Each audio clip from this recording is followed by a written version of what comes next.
जय सिया राम। सब सुख लाए तुम्हारी सरना, तुम रक्षक काहू को डरना। सर्व फलदायी हनुमान चालीसा में जीवन के सभी समस्याओं का निदान है। सभी समस्याओं का समाधान हनुमान चालीसा के जरिए मिल जाता है भक्तों को। अगर इसके भावार्थ से हम परिचित हों, कुछ नियमों को जानते हों, तो निश्चित तौर पे इसका जो शुभ परिणाम है, शुभ फल है, 11 दिन, 21 दिन या अधिकतम 40 दिन में मिल ही जाता है। कुछ लक्षण तो स्पष्ट तौर पे दृष्टिगोचर होने लगते हैं, दिखने लगते हैं। हमें सफलता मिल रही है, ये तो बिल्कुल इस बात का एहसास हो जाता है, आभास हो जाता है, अगर इसको सही तरीके से किया जाए तो। बहुत सारे लोग मानसिक विकारों से और शारीरिक विकारों से परेशान रहते हैं। मानसिक विकार व्यक्ति के मन में अगर होगा तो मन ही हमारा स्वस्थ नहीं होगा, तो फिर सोच हमारी ठीक नहीं होगी, कार्य हमारा ठीक नहीं होगा। और शारीरिक रूप से अगर हम कमज़ोर होंगे, बीमार होंगे, तब भी जो हमारा उद्देश्य है, जो हमारा ध्येय है, हमारा जो कर्म है, उसको हम सही तरीके से पूरा नहीं कर पाएंगे। इसलिए गोस्वामी जी लिखते हैं कि नासे रोग हरे सब पीरा, जपत निरंतर हनुमत वीरा। कि नासे रोगों का नाश करने वाला है हनुमान चालीसा। हरे सब पीरा, हर प्रकार की जो पीड़ा है उसको दूर करने वाला है। कब? जपत निरंतर हनुमत वीरा। हमेशा अगर हनुमान जी का, वीर हनुमान जी का निरंतर अगर जप किया जाए तो हनुमान जी को लेकर के गोस्वामी जी का जो पूरा आग्रह है, जो जोर है, निरंतर जप करने पे है। जप का एक अर्थ पुकारना भी होता है कि हम पुकार रहे हैं हनुमान जी को।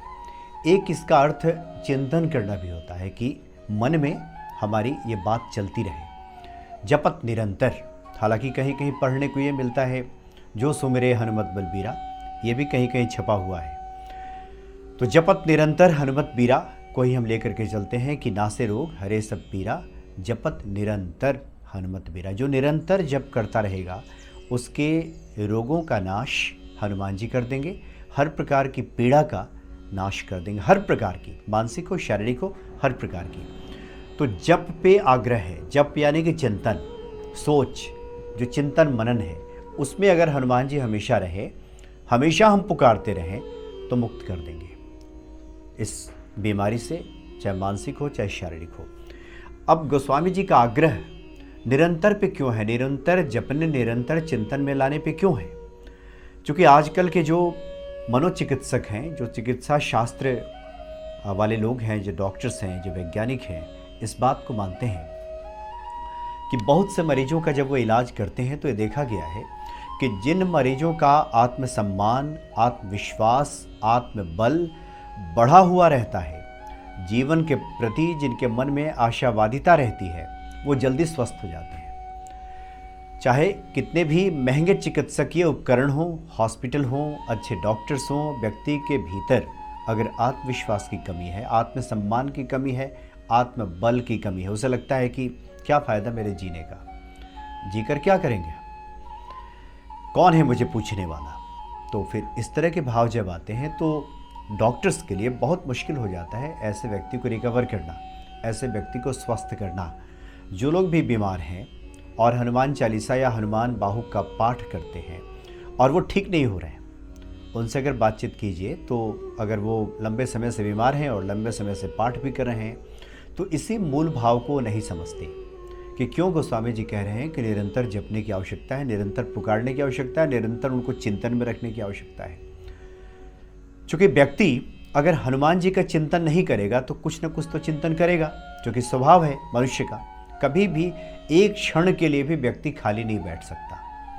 जब भी, चाहे वो चल रहा हो, घूम फिर रहा हो, कोई काम कर रहा हो, गाड़ी चला रहा हो, खेतों में काम कर रहा हो, दुकान पे बैठा हो, भले उसके हाथ काम करते हुए दिखाई देंगे, लेकिन मन में कुछ न कुछ चलते रहता है, मन में कुछ न कुछ विचार उठते रहते हैं।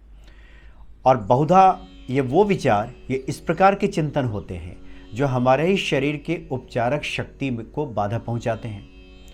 क्योंकि हमारे भीतर ही ईश्वर बैठे हुए हैं, ये सभी जानते हैं कि सब ईश्वर का जो घर है, हमारा घर ही, जो हमारे हृदय है वो ईश्वर का घर। इसलिए गोस्वामी जी कहते हैं कि राम लखन सीता सहित हृदय बसहु सर्वभूप, हृदय में विराजित कर रहे हैं राम और सिया को, बल्कि पहले से विराजित हैं, हम उन्हें देख नहीं पा रहे हैं। तो हमारे भीतर के जो ईश्वर हैं, जो हमारे भीतर की जो उपचारक शक्ति है, अब इसको अलग अलग नामों से लोग जानते हैं। अगर कोई डॉक्टर होगा तो कहेगा कि ये उपचारक शक्ति है, यानी रिकवर करने वाली जो शक्ति है, जिसको कहते हैं हम लोग एंटीबायोटिक सिस्टम है, ये प्रतिरोधक क्षमता है जो हील करता है, शरीर को ठीक करता है। अगर कोई मनोवैज्ञानिक होगा तो वो कहेगा कि ये सबकॉन्शियस माइंड है।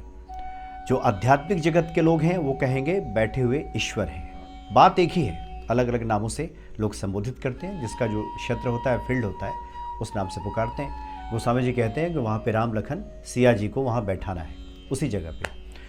तो शरीर का जो उपचार है वो शरीर की जो उपचारक शक्ति है वो करती है, लेकिन मन में जो हमारे विरोधी विचार चलते रहते हैं हमेशा, जो इसको बाधा पहुंचाती है हील करने में, इसको ठीक करने में, रिकवर करने में।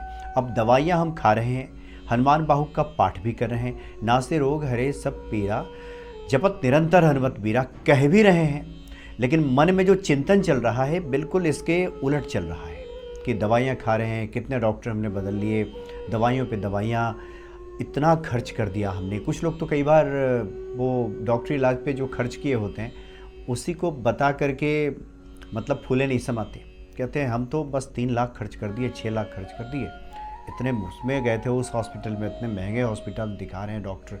और कोई कह दे कि ये छोटा सा कोई इलाज, तो बोले हम तो इतने बड़े हॉस्पिटल में दिखा रहे हैं, वहाँ ठीक ही नहीं हो रहे हैं और आप हैं कि बता रहे हैं कि। तो ये जो विचार उस व्यक्ति के मन में चलता है जिसकी वजह से उसे बाधा पहुंचती है। तो जब जपत निरंतर हनुमत वीरा, जब हनुमान जी को वहाँ बैठा दिया जाएगा और हमेशा उनके बारे में चिंतन चलेगा, जब का यहाँ तात्पर्य नहीं कि माला लेकर के जय हनुमान जय हनुमान जय हनुमान कर रहे हैं, ये तो संभव नहीं है कि निरंतर करेंगे 24 घंटा बैठ करके, ये तो संभव ही नहीं है। चिंतन किया जा सकता है, चिंतन की प्रक्रिया को बदल करके उसी दिशा में सोच करके इसको ठीक किया जा सकता है। निरंतर जब हनुमान जी का चिंतन चलेगा तो दूसरी बेकार की बातें उसमें आएंगी नहीं। और जैसे ही, तो इससे क्या होगा, जीवन के प्रति एक विश्वास बढ़ेगा, हनुमान जी के प्रति विश्वास बढ़ेगा, नकारात्मक चीज़ें नहीं आएंगी, जीने की चाह पैदा होने लगेगी। तो जैसे ही ये चाह पैदा होगी, आत्मसम्मान आत्मबल बढ़ेगा, वैसे ही हमारे शरीर का जो प्रतिरोधक क्षमता है ये काम करना शुरू कर देगा, एक्टिव हो जाता है और फिर वो सब ठीक होने लगता है।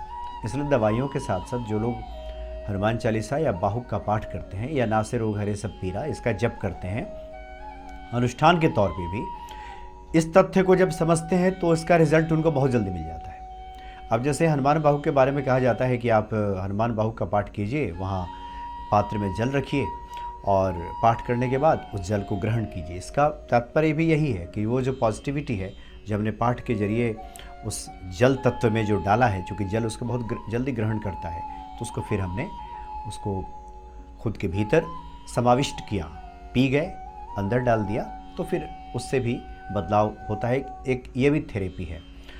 तो जो लोग भी 11 दिन 21 दिन का एक अनुष्ठान लेकर के, कि चाहे वो मानसिक रूप से परेशान लग रहे हों, चिंताग्रस्त, तनावग्रस्त, डिप्रेशन में दिखाई दे रहे हों, लगता है उन्हें कि ये स्थिति है, या फिर मन में इस तरह का विषाद आ रहा हो, अवसाद, विषाद, इच्छा खत्म हो गई हो, मज़ा ना आ रहा हो, या फिर शरीर में किसी प्रकार का रोग हो, तो ऐसा करें कि 11 दिन 21 दिन का एक संकल्प ले लें, अनुष्ठान कर लें, मंगलवार से शुरू कर लें जो नियम है, और हनुमान जी के सामने बैठ करके हाथ में जल लेकर के उनसे प्रार्थना करें कि मुझे आप स्वस्थ कर दें, और हम जप करने जा रहे हैं। प्रतिदिन 11 माला का हम जप करेंगे, और जब कर लें, मिष्ठान वगैरह उनको अर्पित करके, आरती दिखा करके जब वहाँ से उठ जाएं, तो इसका मतलब ये ना समझे कि अब काम खत्म हो गया, अब हमने तो पूजा कर दी, अब दिन भर में हम ऐसे वैसे विचार मन में लाते रहेंगे, ऐसे वैसे लोगों से मिलते रहेंगे, लोगों से पूछते रहेंगे कि अच्छा आप तो दवाइयाँ खा रहे हैं, आपका ठीक हुआ कि नहीं, अच्छा आप भी पाठ करते हैं, अच्छा आपका ठीक नहीं हुआ। तो इस तरह के विचार जब मन में आते रहेंगे दिन भर, इन सब बातों से बचना होता है। हमेशा हनुमान जी को ध्यान में, चिंतन मनन में रखना होता है, जप करना होता है। मतलब ये होगा कि हनुमान जी जो हैं वो सब प्रदान करने वाले हैं, बल और पराक्रम के देवता हैं, उत्साह और ओज के देवता हैं, तेज के देवता हैं। तो उनकी छवि जब मन में रहेगी और उनके बारे में जब चिंतन रहेगा तो इस तरह की चीज़ें हट जाएंगी। तो हमारे भीतर एक विश्वास पैदा होगा खुद को लेकर के कि अब हम ठीक होंगे, अब हम ठीक हो रहे हैं, और वो व्यक्ति फिर ठीक होना शुरू हो जाता है। कोई अगर 11 दिन, अनुष्ठान का मतलब हो गया कि 11 दिन इन विचारों के साथ हम जिएंगे, जो हनुमान जी को लेकर के गोस्वामी जी ने जो लिखा है, उन विचारों के साथ हमारी ज़िंदगी बीतेगी 11 दिन। हम किसी इधर उधर आलतू फालतू जगह नहीं मिलेंगे, किसी दूसरे घर का पानी नहीं पिएंगे, किसी दूसरे घर में खाना नहीं खाएंगे, ऐसे वैसे लोगों से मिलेंगे नहीं। मिलेंगे तो हनुमान जी के भक्तों से मिलेंगे, हनुमान जी से संबंधित किताबों को पढ़ेंगे, सीडीज़ देखेंगे या फिर वीडियोज़ वगैरह हैं वो देखेंगे। मतलब तात्पर्य यह है कि दूसरे किसी विचार के लिए हमारे मन मस्तिष्क में कोई जगह नहीं होगी। फिर 11 दिन में देखिए फलित हो जाएगा, ठीक हो जाएगा व्यक्ति पूरी तरह से 100%। चिकित्सा शास्त्री भी इस बात को मानते हैं कि जैसे ही व्यक्ति के भीतर विश्वास पैदा, अब जो भी विधि हो, विधियां कई हैं कि उस व्यक्ति के भीतर विश्वास पैदा कर दिया जाए, तो हनुमान जी से बढ़कर के क्या हो सकता है।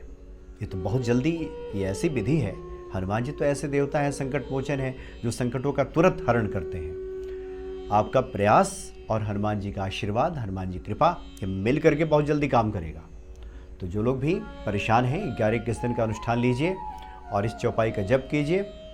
100% है कि रोगों से मुक्ति मिल जाएगी, मानसिक विकार भी दूर होगा, शारीरिक रोग भी दूर हो जाएगा। तो परम दयालु हनुमान जी के इस चौपाई का भावार्थ समझते हुए, इसका मूल अर्थ क्या गोस्वामी जी कह रहे हैं, इसको समझते हुए इसको करें, निश्चित तौर पे हनुमान जी कृपा करेंगे। जय सिया राम।